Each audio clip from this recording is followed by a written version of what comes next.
Hey everyone, Charlie Corbett here from Kelly's Port with another episode of Kelly's Port Academy. Here with Ryan Kelly, the owner and oversees the service department.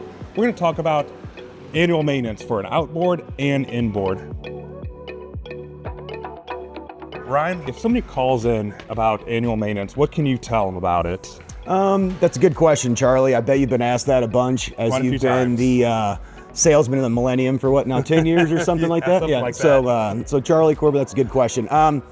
Outboard service and IO service is very, very similar. The only difference is one's outside your boat, one's inside your boat. You do a lot of the similar things. Especially when your boat's under warranty, I recommend to have your oil change and your drive service done.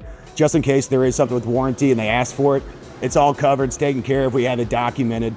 I do recommend that you guys do your oil change and drive service every year as a preventive maintenance thing. We pull your drive off, make sure everything's greased up, everything's good the way it's supposed to be. And then every other year, you want to do your impeller, your water impeller. That's not something you have to do every year.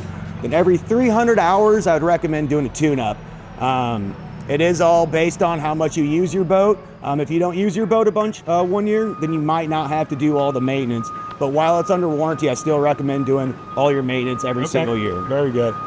Thank you for joining us for another Kelly's Port Academy. See you on the water.